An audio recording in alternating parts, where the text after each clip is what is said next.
Hi there everybody and welcome to a new video. Today we're going to be taking a look at a new brand and a new model, and it is a brand called Welly Merck. Now they are a Chinese brand, but they do sound a little bit German with that name.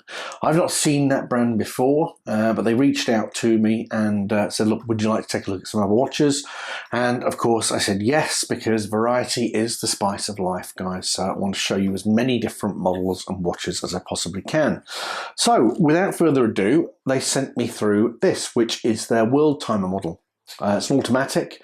It does have a sapphire crystal and it has a fully lumed dial. So I'm going to put some lume shots up for you as well throughout the video and so on and so forth. But I thought it's really interesting, some of the watches and brands that are bringing out unique watches and original designs. So not just a homage, but the WorldTimer is a watch that's been done by well-known brands for quite some time. But like I say, this is a budget model. I'm going to put all the links in the description. Before I do that though, I do want to let you know they did send me this watch for free. I don't have to send it back, but that does not impair my review or my thoughts on this watch at all. So with that being said, let's turn the camera around and take a look at the Welly Merck WorldTimer.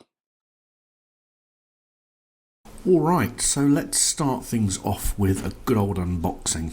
So here is the box that it came in. It's a brown outer cardboard box. See there, wellymerk.cn. You've got this nice other sort of, I suppose, presentation box, or the retail box. And inside there was this really nice nylon travel case, I'm going to call it, that the watch came in. You do get a pin adjustment tool, and you also get your warranty card, instructions and so on and so forth. But I must say I was really impressed with this little nylon case. I go away for business every so often, and it's nice to have something like that where I can put an extra watch in and make sure that it's nice and safe. So here's the watch in all of its glory. Again, it is the Welly Merck WorldTimer, so a GMT style watch, albeit without a GMT hand. It has a rotating inner bezel that allows you to adjust. In terms of your dimensions, you're looking at a 41mm diameter case. You do have 49mm from the top to the bottom lugs, and you've got 12mm thickness, so typical sort of dress watch features really. You do have 20mm lug width as well, so you can put plenty of different straps on this, and you can see there that is the version available on the black leather strap, which I actually prefer. Here's some on the wrist footage for you guys. Now, as per usual, well, for those of you that don't know, my wrist is sitting around about 7¼ inches. At 41mm, that case is a good size for me. The bracelet, it is nice, like it's solidly made, I've got to say that, but I'm a little... I just don't like really fancy bracelets. The Oyster Link is probably about the max for me. Anything that's got lots and lots of complication to it is just sort of puts me off a little bit. But you can see there you do have anti-reflective coating on that dial, and like I say, I love the complexity of the dial with the North Pole imagery on there. Okay, so on to the movement.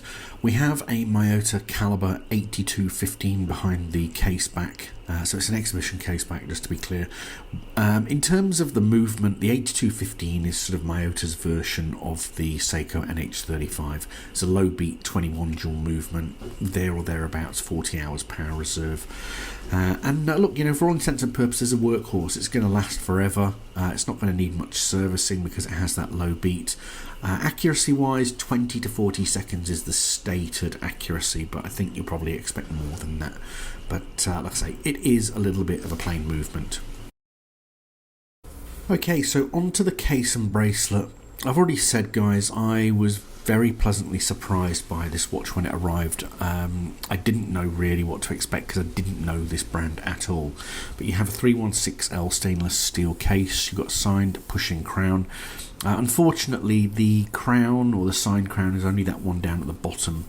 But I must say, the finishing on the watch, like, it's got this lovely brush side, it's got polished beveled edges. There was no sharp edges. In fact, it was really quite a tactile watch to sort of hold. In terms of that signed crown, though, unfortunately the one that moves the inner bezel or the GMT function is not signed. So again, it's not a massive thing, but it would have been good to have seen that. Bracelet, you do have a 5-link, so again, very complex, a mix between brushed and polished. It is pin and collar sort of mechanism, so not the easiest to adjust, but you do get that pin link removal tool that comes with the watch, and you have a nice butterfly clasp. There was nothing wrong with the bracelet at all. In fact, I thought the bracelet was really good quality. It's just a little bit flash and fancy for me.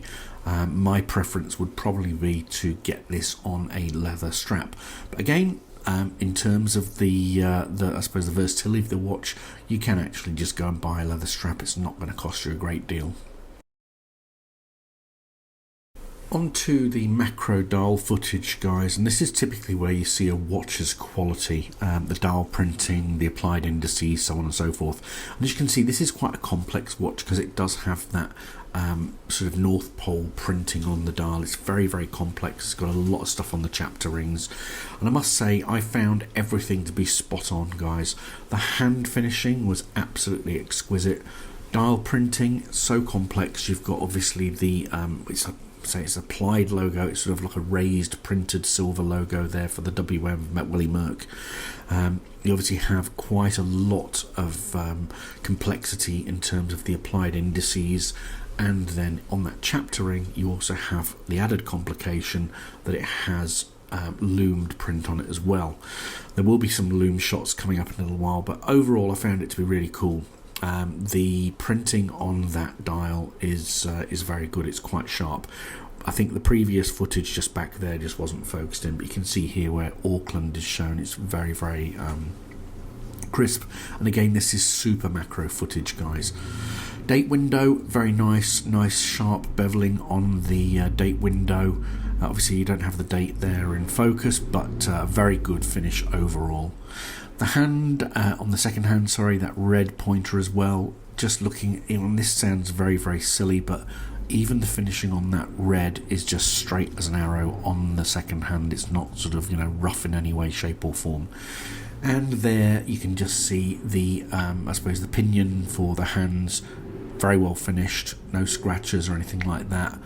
Certainly not Grand Seiko style finishing, but certainly well above what you'd be expecting at this particular price point. So great job there, Welly Merck. So on to the loom shot. I just gave it a blast with the UV torch here. As per usual, everything starts off really, really strong and then settles down to, I suppose considered a steady luminescence. Overall, the watch seems to have a couple of different types of loom on it, but it's very strong. It will last you through the night. There's no issues there whatsoever. So, what do I think? Look, Welly Merck, the name is a little odd, but that's not unique to this particular brand. There's many of these Chinese watch brands out there that have got silly names, Philida being one of them. But like I say, I was really pleasantly surprised by the quality of the watch. It was well made. The finishing in terms of, the fact it had no rough edges or anything like that was fantastic. I did say at the start of this review that the watch was, unique.